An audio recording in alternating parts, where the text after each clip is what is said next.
दोस्तों सभी को नमस्कार और प्यार भरी राम राम। तो हम अगले पार्ट को शुरू करते हैं। पिछले पार्ट में हमने कुछ क्वेश्चंस किए थे जो आपके प्रीवियस ईयर पेपर से रिलेटेड थे, जो आपके प्रीवियस ईयर पेपर में आए थे। उन क्वेश्चंस के सिलसिले को बिना समय को वेस्ट किए हुए आगे बढ़ाते हैं और पहले क्वेश्चन को लेके आते हैं, जो कि किससे है?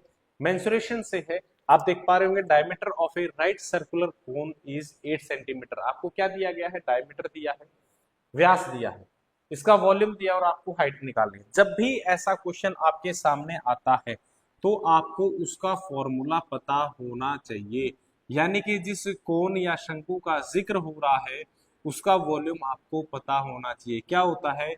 1/3 पाई r स्क्वायर h। अगर आपको ये नहीं पता तो आप इसका वॉल्यूम नहीं निकाल पाएंगे। ठीक है, क्या होता है? 1/3 पाई r स्क्वायर एच होता है। इसकी वैल्यू हमें दे रखी है, वो वैल्यू हम लिख लेंगे। इसकी वैल्यू क्या दे रखी है? 48 पाई। तो पाई से तो पाई गया, ठीक है। आर हमें दे रखा है, यानी कि अगर यहाँ से डायमीटर ये है तो रेडियस कितना आ जाएगा? इसका आधा, यानी कि 4। तो 4 का स्क्वायर कितना होता है? 16। हाइट को यहीं रखो, ये क्या आया? 48। 16 नीचे आएगा और ये 3 कहाँ चला जाएगा? ऊपर। 16 से कितनी बार गया? 3 बार। और आपका आंसर क्या आ जाता है? 9 सेंटीमीटर। यहां तक बात क्लियर? एक बार फिर बता देता हूं, जब भी आपके एग्जाम में एडवांस मैथ से क्वेश्चन आएगा तब तब आपको आपका फॉर्मूला और आपको आपकी आइडेंटिटी आनी चाहिए। ये आपको याद करने हैं, हर सूरत में करने हैं। ठीक है, बिना समय को वेस्ट किए हुए अगले क्वेश्चन की तरफ चलते हैं। √2 का डेसिमल प्लेस वैल्यू, ये हम बचपन से पढ़ते आ रहे हैं। क्या है? √2 की प्लेस सॉरी वैल्यू निकालने क्या आती है? वो 1.414 आती है। बहुत जगह आप लोगों ने यूज भी किया होगा। क्लियर? आगे चलते हैं। Measure of angle between coordinate axis. Coordinate axis कौन से होते हैं ये पता होना जरूरी है। एक आपने पढ़ा होगा जब ग्राफ पढ़ते एक्स एक्सिस, दूसरा आपने पढ़ा होगा क्या?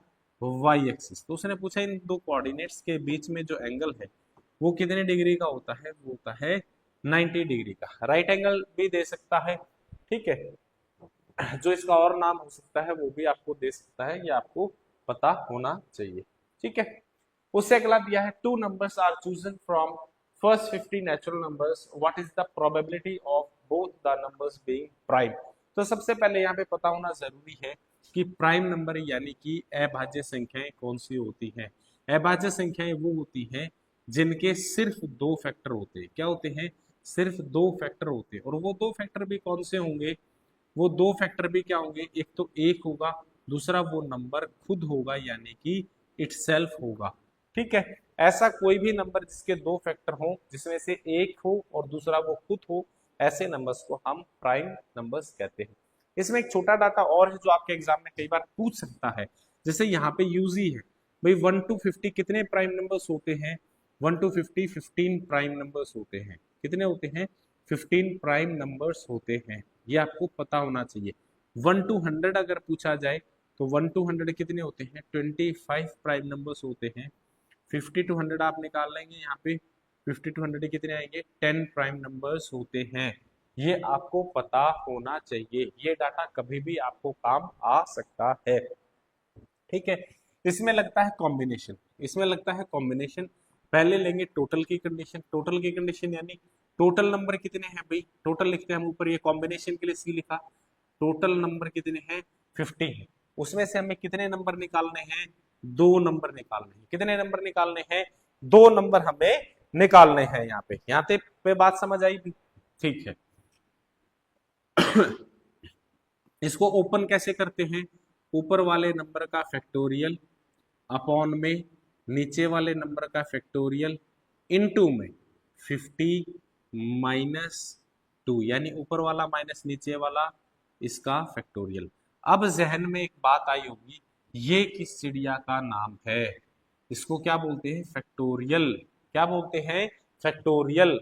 इसका मीनिंग ये है, अगर 50 का फैक्टोरियल लिखा है तो 50 इंटू में 49 इंटू में 48 इंटू में 48 7 इंटू में 46। ये सिलसिला कब तक चलता है? जब तक कि इंटू में 1 नहीं आ जाता। क्लियर? अब मन में बात आएगी भाई इतनी लंबी गुना करेगा कौन? भाई आपको गुना नहीं करनी इतनी। जब आप आगे चीजों को देखेंगे तो ये सिंप्लीफाई होती है। भाई 2 का फैक्टोरियल क्या होगा? 2 इंटू में 1। ठीक है, इसके आगे मल्टीप्लाई क्या है? 50 माइनस 2 यानी कि 48 का फैक्टोरियल।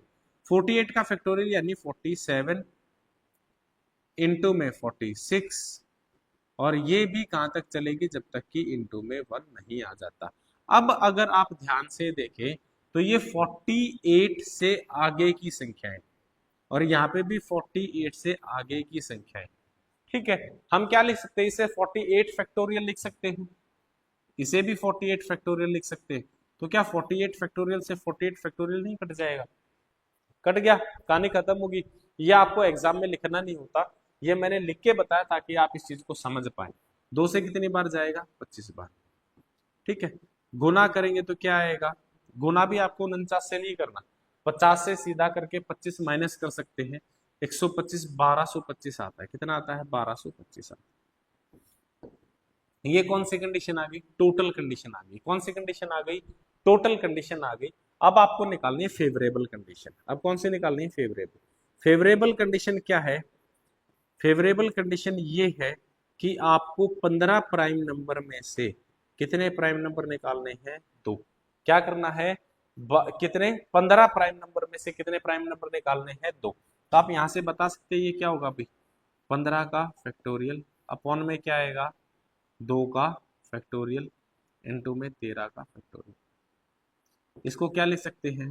15 गुना में 14, क्योंकि 13 से आगे तो 13 का फैक्टोरियल कट जाएगा, ये 2 आएगा। ये कितना आया भाई? 2 से 7 बार। कितना आया? 75। कितना आया? 75। अब आपके पास आपका आंसर आ चुका। आपको चाहिए थे फेवरेबल कंडीशन कितनी है? 75। टोटल कंडीशन कितनी है? 1225। 5 से काटेंगे कितना आएगा अभी?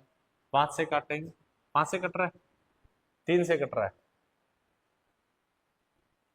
75 आ रहा है। 15 सत्ते 105 आता है। सॉरी, यहाँ पे गलत लिखा गया भाई। 15 सत्ते 105 आता है। 105 105 आएगा। यहाँ पे कितना आएगा? 105 आएगा। गलत लिखा गया वहां पे भी। ठीक है, 5 से कट रहा है भाई। 5 दूनी 10, 5 चौक 20, 5 5 25, 5 दूनी 10, 5 1 5, 21/245 आपका आंसर आ जाता है। ठीक है, तो प्रोबेबिलिटी का क्वेश्चन 101% आपके एग्जाम में आएगा। आपको कॉम्बिनेशन की ये चीजें पता होनी चाहिए। जो आपने यहाँ पे देखा है, इस कॉम्बिनेशन को कैसे खोलते हैं, फैक्टोरियल क्या होता है, ये आपको पता होना बहुत ज्यादा जरूरी है। क्लियर है यहाँ तक बात? अगले क्वेश्चन की तरफ चलते हैं। अगला क्वेश्चन क्या कहता है? अगला क्वेश्चन है, if theta is an acute angle and tangent theta plus cot theta is equal to 2, then the value of tangent 5 theta plus cot 5 theta क्या होगा? ये बहुत ही बेहतरीन क्वेश्चन है। आप में से ज्यादातर बच्चे ऐसे होंगे जिसने एक बार देख लिया भी tangent theta plus cot theta दे रखा है, हमसे पूछ ली उसने ट्रिग्नोमेट्री। ट्रिग्नोमेट्री हमें नहीं आती और क्वेश्चन को यहीं छोड़ देते हैं। ऐसा आपको बिल्कुल नहीं करना। थोड़ा सा धैर्य रखिए, क्योंकि ये क्वेश्चन ऐसा है जब आपको नहीं आती हो ट्रिग्नोमेट्री, आप तब भी इस क्वेश्चन को कर सकते हैं। कैसे? अगर एक नॉर्मल इंसान को भी कहा जाए कि भी tangent theta plus cot theta is equal to 1 है, तो क्या आप बता सकते हैं टेंजेंट थीटा की और कॉट थीटा की वैल्यू क्या रही होगी? भाई जिसे ट्रिग्नोमेट्री आती है वो तो वैसे ही बता देगा, लेकिन जिसे नहीं आती अगर आप उससे भी पूछेंगे तो वो बता देगा कि क्या रहा होगा, इसकी वैल्यू 1 रही होगी, इसकी वैल्यू भी 1 रही होगी, तब क्या आया होगा? 2 आया होगा। और ये बात बिल्कुल सत्य है। यहाँ पे थीटा दिया है, ये भी थीटा है, यानी इन दोनों की वैल्यू सेम है। और टेंजेंट 45 क्या होता है? 1 होता है। कॉट 45 भी 1 होता है। अब इसकी पावर आप 5 करो या इसकी पावर 50 करो, क्या कोई फर्क पड़ने वाला है? कोई फर्क नहीं पड़ेगा और आपका आंसर क्या आ जाता है? 2 आपका राइट आंसर है। तो जब भी आपके पेपर में ऐसे सवाल आते हैं, उन्हें कुछ क्षण का, कुछ सेकंड का समय एक बार जरूर दें। ठीक है, अगला क्वेश्चन। इस क्वेश्चन में फैक्टर ऑफ दिस, तो फर्स्ट और सेकंड तो वैसे ही हट रहे, क्योंकि यहाँ पे एक तो क्या दे रखा है, एक्स दे रखा है, अकेला एक्स नहीं हो सकता, तो ये बात तो वैसे ही कट गई। अब दूसरे में आप देखेंगे एक्स स्क्वायर माइनस सिक्स है, अगर ये फैक्टर है, अगर ये इसका फैक्टर है, तो एक्स स्क्वायर माइनस सिक्स क्या रहा होगा, जीरो। एक्स की वैल्यू क्या ही होगी, ये सिक्स और ये अंडर रूट सिक्स। लेकिन अगर आप अंडर रूट में वैल्यू रखेंगे तो आपको लगता है कि यहाँ पे ये चीज जीरो हो जाएगी, कभी नहीं होगी। क्यों? क्योंकि ये क्यूब में फिर रूट बना देगा, ठीक है, और फिर रूट में से रूट माइनस करेंगे, रूट तो बचेगा आपके पास से, क्लियर। तो ये भी आपका आंसर नहीं होगा। अब आपके आंसर बचते हैं ये दोनों। अब इनमें से कोई भी एक दो वैल्यू आप पुट करके देख सकते हैं। जैसे x की वैल्यू प्लस वन है, x प्लस वन दे रखा है, तो इसकी वैल्यू क्या होनी चाहिए, जीरो, और x की वैल्यू क्या होनी चाहिए, माइनस वन। आप माइनस वन को पुट करके देख लो, माइनस वन का क्यूब क्या आएगा, माइनस वन आएगा, और माइनस के सात को माइनस एक से गुना करना है, प्लस में छः, तो क्या है माइनस एक, माइनस इंटू माइनस प्लस के सात और प्लस के छः। अगर ध्यान से देखें तो क्या है, अब ये 13 माइनस वन आया, यानी ये इसका फैक्टर नहीं है। इसकी वैल्यू क्या आनी चाहिए थी, जीरो आनी चाहिए थी। अगर आप x is equal to minus one को पुट करें, sorry x minus one is equal to zero है, तो x is equal to value one आती है। आप इसको पुट करके देखो, वन का क्यूब वन आएगा, माइनस में seven into one minus seven आएगा, प्लस का क्या है सिक्स, सिक्स और वन क्या है seven, seven minus seven is equal to zero. क्योंकि अगर वो फैक्टर है, अगर क्या है, अगर वो फैक्टर है, तो उसकी वैल्यू पुट करने पे इक्वेशन की वैल्यू क्या बन जाती है, जीरो बन जाती है। ये बात ध्यान रखना। कई बार क्या होता है कि हमें उसका फॉर्मूला भले ना पता हो, निकालने का तरीका भले ना मालूम हो, लेकिन अगर छोटी छोटी कुछ बातें मालूम हो तो हम उन चीजों को आसानी से कर लेते। जैसे कि इसका कोई फैक्टर है, उस फैक्टर की जब आप वैल्यू पुट करेंगे इस इक्वेशन में, तो ये इक्वेशन जब सॉल्व करोगे क्या बना देगी, जीरो बना देगी। क्लियर है यहां तक बात? ठीक है, अगले क्वेश्चन की तरफ बढ़ते हैं। अगला क्वेश्चन है, Neha's father bought 3 dozen pencils for 360 rupees, what is cost of 7 pencil. इस क्वेश्चन को देख के आप में से जिनको भी थोड़ा बहुत मैथ्स आता है, उनको एक बात तो महसूस होती होगी, क्या कि क्या सही में इतने आसान क्वेश्चन भी आपके पेपर में आते हैं? बिल्कुल आते हैं, लेकिन हम फिर भी गलती कर देते हैं।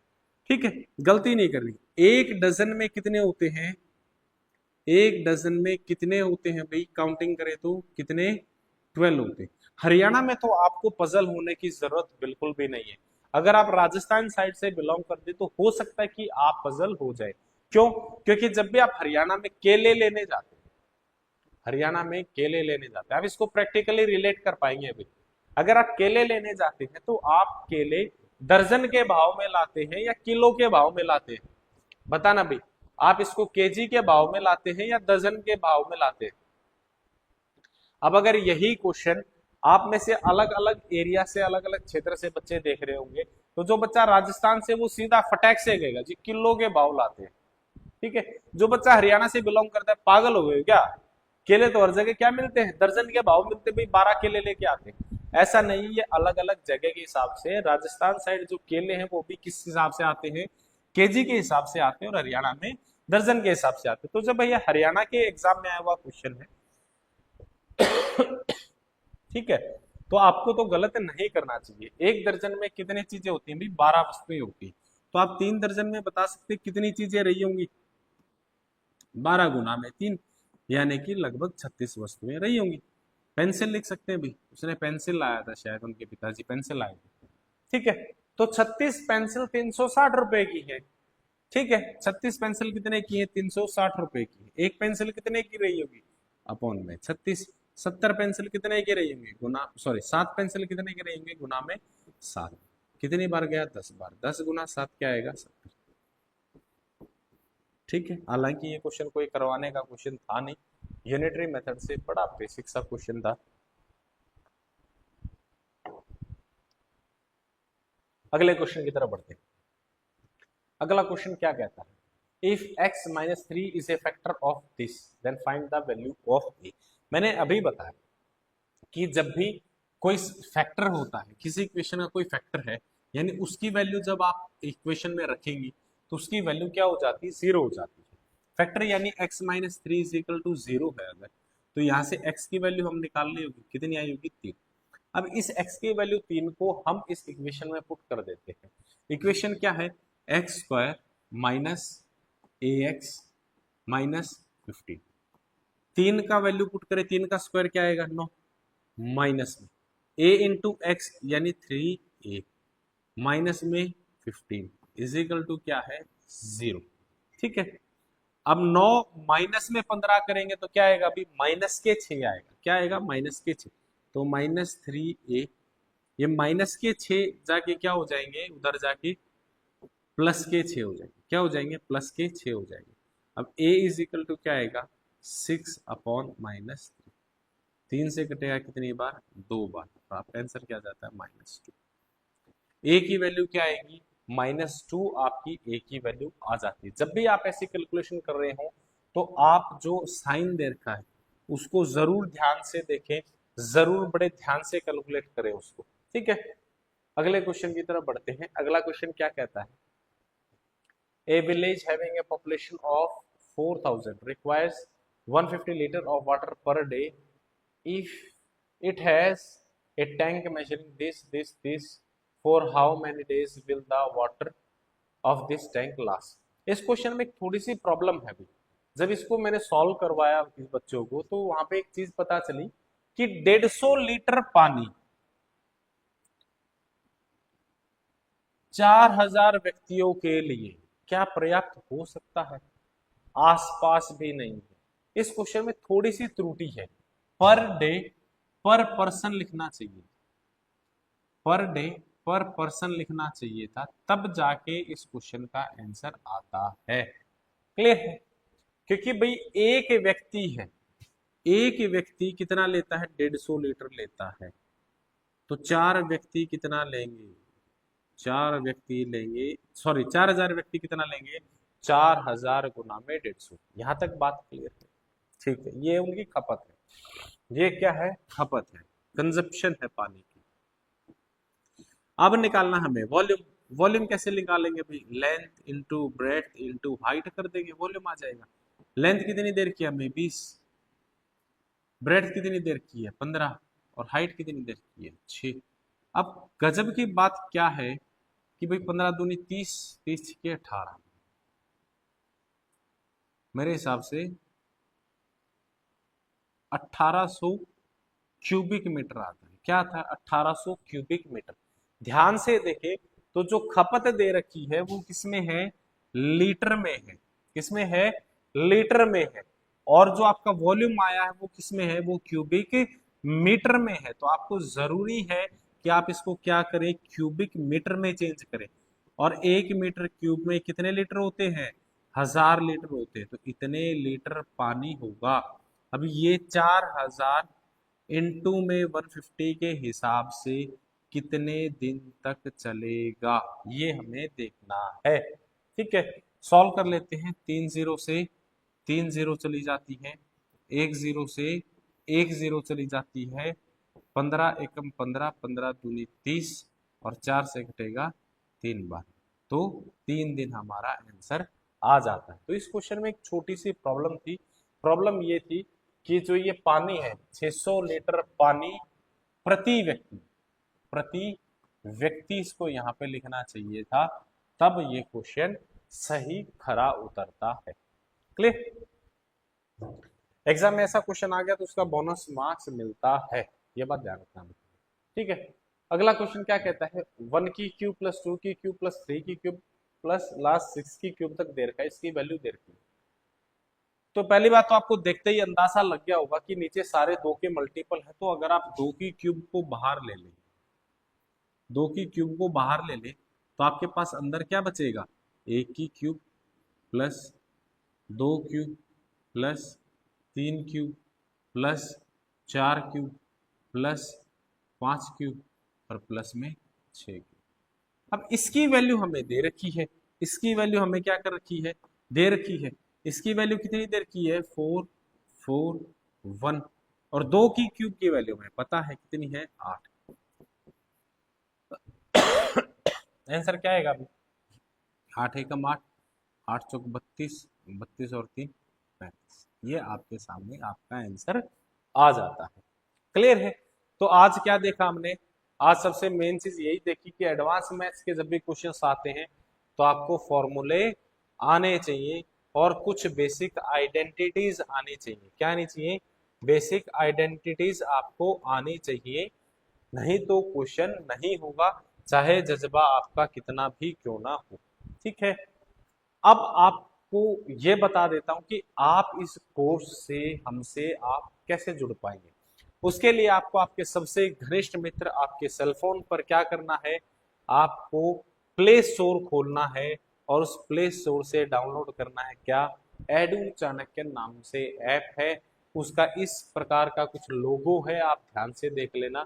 ठीक है, ये आपके सामने खुल जाएगा, यहाँ से आप जुड़ सकते हैं। अगर आप एंड्रॉयड यूज नहीं करते, ये एंड्रॉयड के लिए, अगर आप एंड्रॉयड यूज नहीं करते, आप iOS यूज करते हैं या फिर आईफोन यूज करते हैं, ठीक है, वो iOS पे रन करता है, विंडो भी उसी पे चलता है, तो आपको कौन सी ऐप डाउनलोड करनी है, आपको क्लास प्लस ऐप डाउनलोड करनी है और स्क्रीन पर दिखाया गया ये कोड आपको इसमें डाल देना है, तो आपके सामने ये ऐप खुल जाएगी, आपके सामने कोर्सेस आ जाएंगे और आप अपने पसंदीदा कोर्स, जो भी कोर्स आप करना चाहते हैं, आप उस कोर्स से जुड़ पाएंगे।